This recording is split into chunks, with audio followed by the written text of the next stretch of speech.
Shalom and welcome to the series 40 days and 40 revelations. और आज 37वें दिन कल के रेवलेशन को आगे बढ़ाते हैं। कल जब हमने बात करी कि प्रभु यीशु मसीह जब सामरी स्त्री से मिलते हैं यूहन्ना 4 अध्याय में, तो उसको बताते हैं कि ना तो तुम इस पर्वत पर आराधना करोगे और ना ही यरूशलेम में आराधना करोगे, पर अब जो सच्चे आराधक है वो आत्मा में और सच्चाई में आराधना करेंगे। तो इस बात से हम समझ गए थे कि कोई जगह, कोई बिल्डिंग या कोई स्थान मायने नहीं रखता, लेकिन मनुष्य का हृदय, मनुष्य को जिसको परमेश्वर ने एक मंदिर बनाया है, मनुष्य के शरीर को जो खुद मंदिर है, जैसा पौलुस कहता है, क्या तुम नहीं जानते कि तुम पवित्र आत्मा का मंदिर हो? तो यही वो मंदिर है और यही वो जगह है जहां पर हम आत्मा में और सच्चाई में आराधना करते हैं।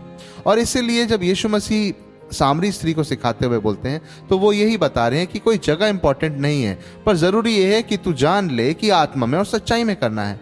तो आज का रेवलेशन ये है कि हम ये आत्मा में और सच्चाई में आराधना करना कहाँ से सीख पाते हैं।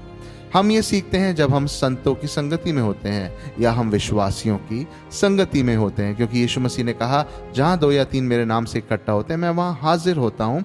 तो फेलोशिप जब हम करते हैं तब हम प्रभु यीशु मसीह के विषय में अपने एल्डर्स से सीखने लगते हैं, उन गवाहों से जो हमसे पहले थे उनसे हम सीखने लगते हैं कि हाँ, परमेश्वर पिता कौन है, प्रभु यीशु मसीह कौन है। जब यीशु मसीह जी उठे तो अपने चेलों को कहते हैं कि तुम यरूशलेम में ठहरे रहना, और फिर हम देखते हैं कि वो सारे चेले ठहरे रहे और वो रोज संगति करते थे और रोटी तोड़ते थे और प्रार्थना में लगे रहते थे। तो वो मिलते थे, तो वो फेलोशिप करते थे, तो हाँ, वो बढ़ते थे और मजबूत होते जाते थे और आत्मा में और सच्चाई में आराधना करना बखूबी सीख रहे थे। और इसी बात को और क्लियरली समझने के लिए हम देख सकते हैं कि यीशु मसीह किस प्रकार से सामरी स्त्री के पास गए इन पर्सन और उसके साथ फेलोशिप करने लगे, उसको अपनी सच्चाई बताई कि मैं जो तुझसे कहता हूँ वही हूँ जिसका इंतजार तुम सब लोग कर रहे हो, वही मसाया, वो मैं ही हूँ। अगर यीशु मसीह फेलोशिप करके उसको ये बात ना बताते तो सच्चाई से वो अनजान रहती, लेकिन अब उसे सच्चाई पता लग गई थी और इसीलिए अब वो आत्मा से और सच्चाई से आराधना करने के लिए तैयार थी।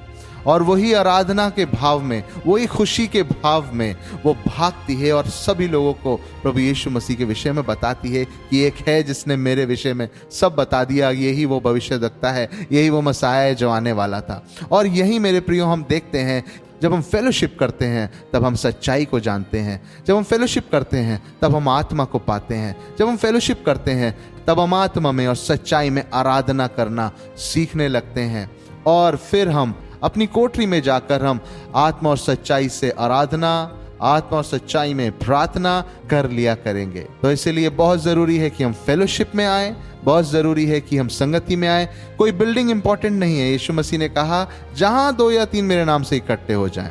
अब वो जगह गार्डन भी हो सकती है, वो जगह सैंक्चुरी भी हो सकती है जिसको हम चर्च बिल्डिंग कहते हैं, वो जगह हमारा घर भी हो सकती है, वो जगह हमारा कार्यस्थल भी हो सकती है। किसी भी जगह पर जहाँ 2 या 3 मेरे नाम से इकट्ठा होते हैं मैं वहां पर होता हूँ कि उनको आत्मा की बातें और सच्चाई की बातें बताऊं। तो हम इस बात से समझ सकते हैं कि किस प्रकार से साफ शब्दों में यीशु मसीह ने सामरी स्त्री को 2 बातें सिखाई। उसने कहा कि जगह मायने नहीं रखती, लेकिन फेलोशिप मायने रखती है। वो फेलोशिप किसी भी बिल्डिंग में हो सकती है या किसी भी ओपन एरिया में हो सकती है। यीशु मसीह के पहाड़ी उपदेश से हम देख सकते हैं कि वो किसी सैंक्चुरी में नहीं था, लेकिन वो पहाड़ से उपदेश देता था और लोग जो खुद परमेश्वर का मंदिर थे वो समझ रहे थे इन सारी बातों को, आत्मा की और सच्चाई की, और बढ़ रहे थे।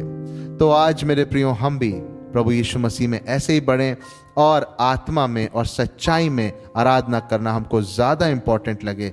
जगह मायने नहीं रखती, पर संगति हमेशा मायने रखती है। परमेश्वर आपको आशीष दे।